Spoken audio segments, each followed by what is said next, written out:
Welcome back to Siput Sipututan. Hari ini kita ketemu sama lelaki bebas. Lelaki bebas. Ini adalah Freeman Bronco milik Sobat Tono. Dia itu datang, singkat cerita, ngobrol-ngobrol. Antara tiba-tiba, ya, antara apa itu namanya? RGT atau Freeman. Terus kita itu tadi ngobrol kiri kanan.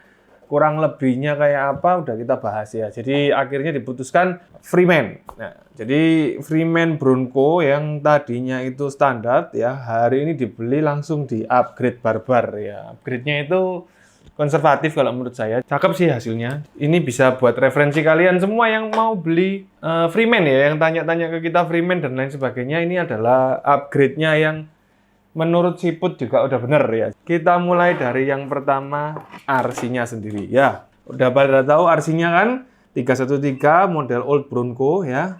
Dia pakai bumper model Stubby ya. Bumper ini menjorok ke depan. Fungsinya adalah untuk pelindung RC-nya sendiri. Ke depan masih ada kemungkinan mobil ini jadi Rubicon. Ya, jadi makanya dipilihkan bumper yang cocok lah. Yang nggak perlu istilahnya itu ketika ganti ke Rubicon, ganti bumper lagi. Nah, fungsi bumper ini salah satunya adalah untuk mencegah ketika landing ya. Kayak gini ya, mencegah somersault ya. Jadi ini fungsinya kepake banget. Itulah bumper yang dipilih sama Tono. Yang kedua, bumper belakang ya. Bumper belakang menggunakan American Classic ya, pakai bumpernya Landy. Jadi modelnya tetap klasik, ukurannya lebih kurang pas. Kita pakai net to net tadi, nggak perlu cowok body ya, jadi masih selamat.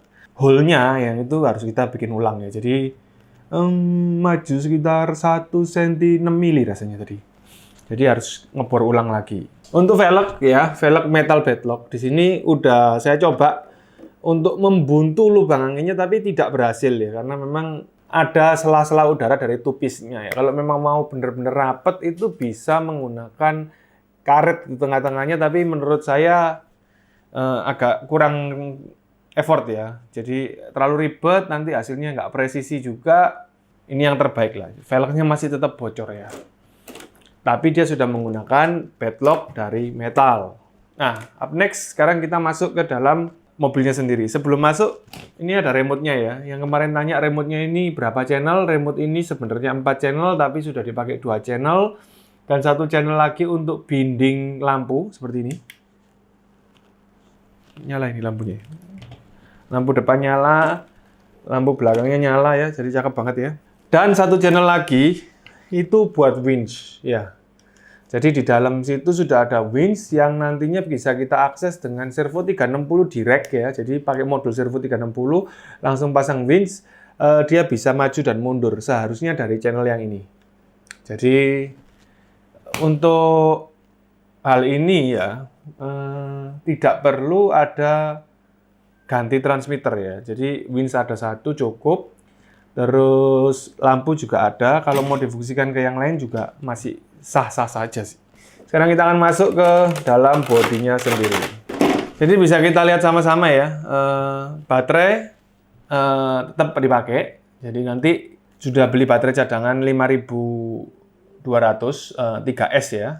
Terus yang diganti sama Sobat Tono yang pertama adalah 1080. Nah, 1080 ini adalah pemikiran yang tepat sekali ya kalau menurut saya, karena program cardnya 1080 itu menarik ya daripada 1060 dan harganya juga bisa dibilang cukup terjangkau.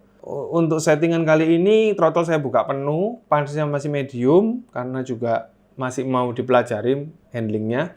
Dan drag brake pakai 50 karena ini Lexan ya, jadi harusnya cukup berat ya. 50 itu sudah cukup berat, hampir tidak ada yang perlu kita setup ulang selain 2 opsi itu ya. Dan untuk tegangan di sini saya menggunakan tegangan low voltage 6 volt ya. Bisa nggak naik ke 7 volt? Harusnya bisa, jadi nggak ada masalah. Cuman nantinya kan kita akan lihat dulu modul winch-nya pakai yang apa. Kalau memang pakai modul winch coreless, baru kita nanti naikin ke 7,2 atau 7,4 high voltage. Kelebihan dan kekurangannya tentu saja akan ada di bagian servonya sendiri. Kenapa bisa diganti ke high voltage? Ya, karena Sobat Tono juga sudah menggunakan DS35 coreless ya. Jadi semuanya sudah di WP ulang, baik servo, receiver, sehingga tentu saja ini akan menambah keasikan ketika dibuat main di dalam air ya. ISC sudah pasti waterproof, jadi sudah pasti aman. Dan yang terakhir menggunakan ESS. ESS yang digunakan adalah ESS single dengan volume 8 ya. Volume 8 itu berarti ya mengarah ke kencang ya. Itu sudah cukup kencang kalau menurut saya. Bisa pakai ISS double atau single. Bisa double, bisa single, nggak ada masalah sih untuk konversi ini. Tapi saya sarankan single aja karena menurut saya sih single itu sudah cukup kencang ya. Nah, untuk ESS sendiri, ini ada yang perlu kalian perhatiin.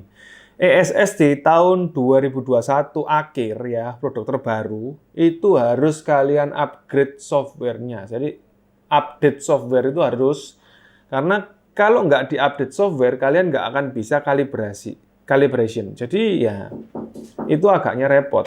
Makanya harus di-update dulu, sehingga ketika kalibrasi bisa berjalan dengan baik dan sempurna. Untuk ESS sendiri, boardnya itu perlu kita lakukan waterproofing ulang ya. Jadi waterproofing ulang pakai B7000. Di sela-sela tombolnya juga harus kita waterproof. Overall sih jadinya cakep banget ya.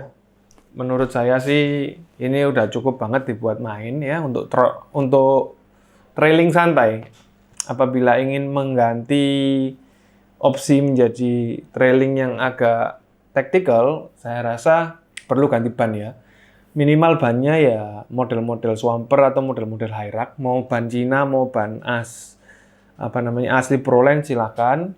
Atau ada pilihan yang menarik di ban lokal kita itu ban Alftair atau Good Life. Alftair atau Good Life. Itu pilihan yang cukup menarik. Ya, jadi pilihan ada di tangan Anda. Anda bisa melakukan imajinasi sendiri antara dua ban itu. Kalau menurut kalian suka ban yang China brand atau yang local pride, tulis di kolom komen.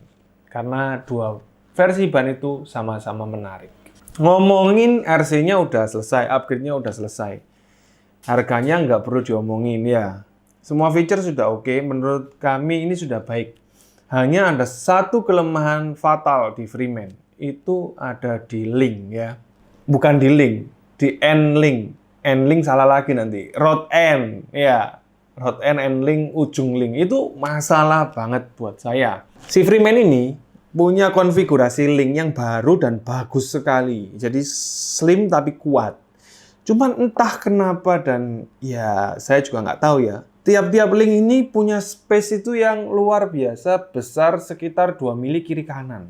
Oleh karena itu buat teman-teman semua ya, sobat siput semua yang beli Freeman generasi terbaru ini barangnya udah bagus banget daripada Freeman yang sebelumnya. Jadi yang sebelumnya udah kuat banget, ini lebih kuat lagi. Hanya masalah di link. Anda bisa ganti link, atau Anda bisa menggunakan O-ring. Mana aja yang di O-ring? Semuanya di O-ring. Bagian depan tidak terlalu perlu karena sudah menggunakan panhard. Kalau kita lihat ini ya, ini masih goyang sedikit ya. Ya ini goyang rigid, ini masih oke. Yang membuat dia goyang adalah shock breaker-nya sendiri. Jadi ya masih termaafkan. Tadi sebelum kita melakukan ring, ini goyangnya kenceng banget. Jadi setelah dikasih O-ring semua, ini jadi terobati ya. Nggak mahal ya. Dan secara general, bagi kita semua yang beli RGT atau Freeman itu kan seyogianya ya. Waduh, seyogianya. Ini bahasanya konservatif. Menggunakan O-ring itu di setiap rod end-nya ini. Sehingga itu bisa jadi lebih awet, lebih enak, lebih presisi gitulah ya. Overall, nilainya kit ini kalau sudah di-upgrade seperti ini, nilainya adalah 9 karena value of money-nya juga tidak terlalu mahal, tetapi tentu saja sangat enak dinikmati dan nggak butuh jajan banyak-banyak lagi. Itu yang paling penting kalau menurut saya. Perkara mau modifikasi, ya itu adalah hak seseorang, ya. Tapi kalau jajan spare part, nah itu adalah pilihan.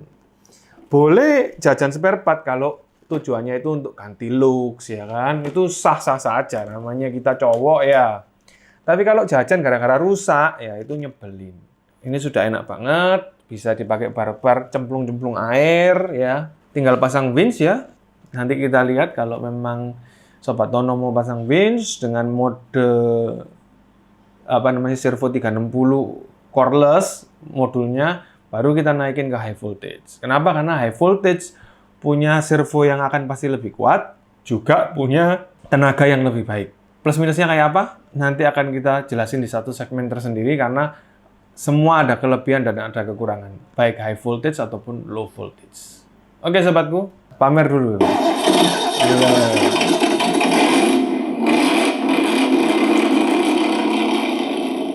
Memang perlu suara ya. Kalau kita tanya lembut, lembutnya seperti ini loh.